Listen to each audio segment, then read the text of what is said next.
Welcome back! It's been about a month, and in that time I've been busy. Now that I'm back, though, it's time to cover something very important to the developing Rumbler: mobility. See, the walking speed in Rumble is really slow.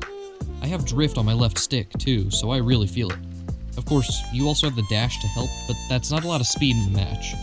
You can also dash jump, but I feel you might want more. So, the first option at your disposal is called a disc jump. If you've been playing for any amount of time, you've probably already seen it. All you do is shoot a disc right as you hit the jump. This grants you a solid amount of backwards momentum and is a good bit faster than a standard dash jump. This is sort of the bread and butter of movement tech in Rumble, but if you add a dash and a 180 turn before that, you get far improved results. I find this much easier than the sort of equivalent alternative, the speed disc jump. For some reason, I find the timing a lot stricter on it than a dash 180 disc jump like I just described, but your mileage will vary, so don't be discouraged from trying. Next up is the speed disc backstep. It doesn't move you very far, but when used at the right time can stop a structure from breaking on you or move you out of the way. This only works because Rumble loosely obeys Newton's third law. When you push a structure, it generally pushes you back. It naturally follows that straightening a larger structure should yield a larger backstep than just straightening a disc. So what if you shoot a disc and then straight another, larger structure? You go pretty fast. That's called a mojo dash, named after its creator, Mojo Jack. It works really well for moving around without leaving the ground. Unlike a traditional dash, a mojo dash is really snappy. You start and stop quickly, usually quickly enough to evade any attempt by your opponent to punish. Alright, this is great so far, but anyone can perform these moves. What if you want something a little less predictable? In that case, I think your best option is likely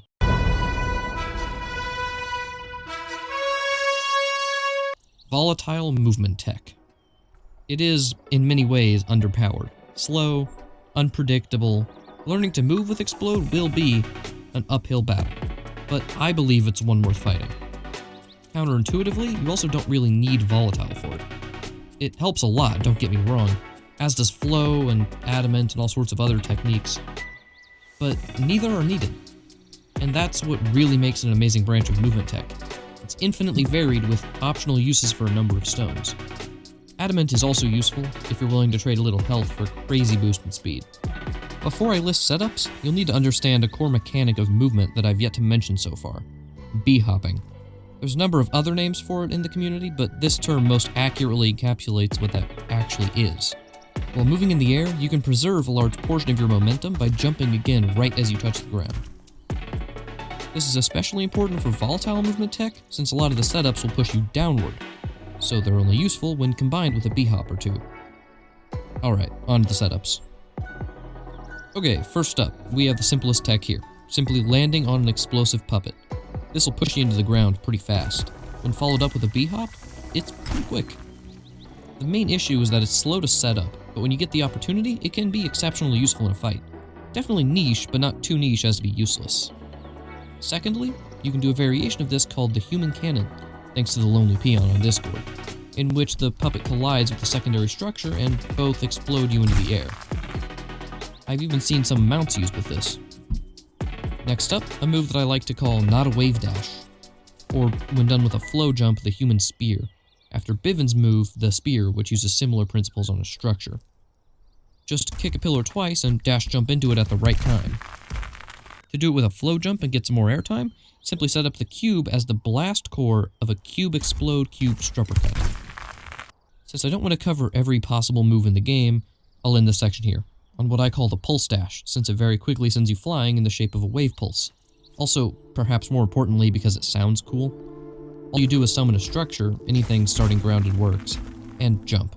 Once you're at the right height, flow dash onto the edge, and you'll get shot forward pretty fast. Okay.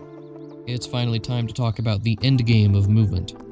That is, the endgame if your goal is to cover the most ground possible. It's not necessarily better than any other family of tech. This, though, is where the real fun begins. There's broadly 6 groups of aerial movement using structures. The 3 methods of controlling are hold, flick, and combined flick and hold, or flold. And the 2 uses of that control are bumping and flight. A bump uses the structure to push yourself in a direction, while flight lets you maintain a position in the air for a period of time. These may sound similar at first, but are very different in practice. The benefits are as follows. Flick doesn't break, but is slippery and not as responsive. Hold is great because it's low commitment and easy on client, but it's slow. And you can turn your mount into a projectile. Flick and hold together is really useful, because the fine-grained, angular control of flick is combined with the responsiveness of hold. People tend to have very strong opinions on which type of flight is the best, but in my experience, each is about equally useful. If you master every branch, you'll be much better than if you champion one alone. There are also a couple types of mounts, standard and seamless.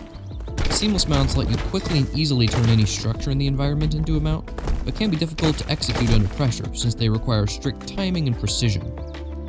Standard mounts are excellent for training and for long flight durations, since you control what happens on the mount much more closely. Of note, another interesting sub-tech in flick bumping is called the broomstick. It was invented by R.H. Null, and it's a simple ground-based move where an ungrounded pillar is pulled behind you and used to push yourself around. It is to running what the mojo dash is to dashing. Now, finally, if you're not very confident, I wouldn't recommend using these techs on the ring. At the very least, not flick-only flight. It can be quite dangerous without plenty of skill. The other danger is, of course, client itself. On client, a lot of these moves can be really difficult to pull off, and very brittle. To recap a bit, movement in Rumble is primarily defined by a few different kinds of tech, each using structures to push and pull the player. Every branch is useful in its own way and has a distinct place in the skilled Rumbler's toolkit. You can't discount any of them if you want to succeed, casually or competitively.